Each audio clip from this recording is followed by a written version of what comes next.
Еще одно доказательство того, что горы Кавказа — это искусственное сооружение. Вот там находятся горы,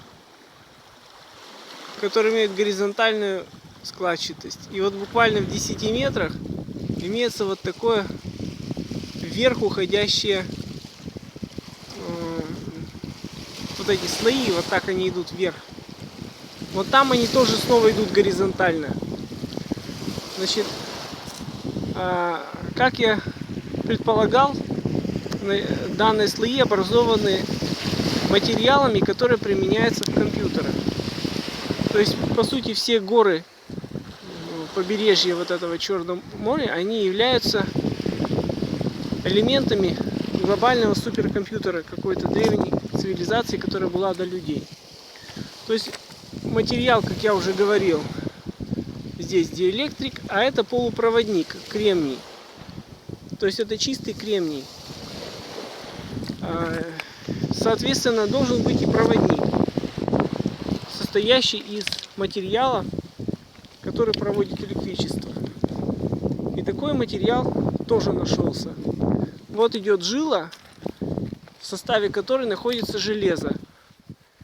Проводник, по сути, это провода вот этого компьютера.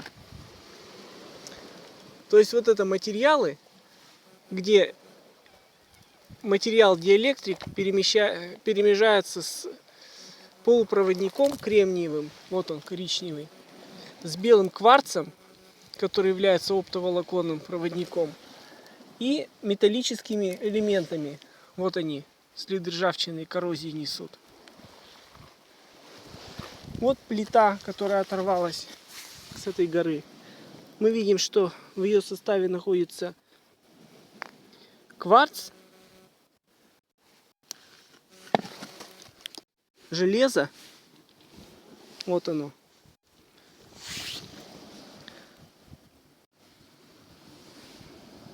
Следы металлического железа. Они идут слоями, вот так вот, в этой плите. Дальше находится диэлектрик, серое вещество типа цемента. И опять кварц.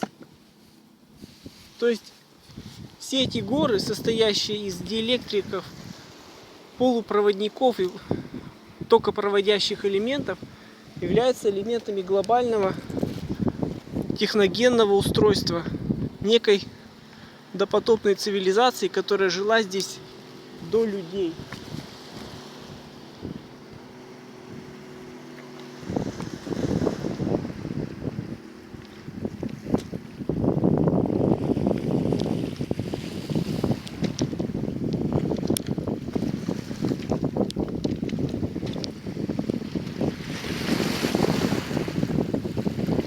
Напомню, что мы находимся у подножия громадной 300-метровой горы, которая имеет форму пирамиды. Таких пирамидальных гор вдоль всего побережья Черного моря, от Геленджика и далее на восток, очень много.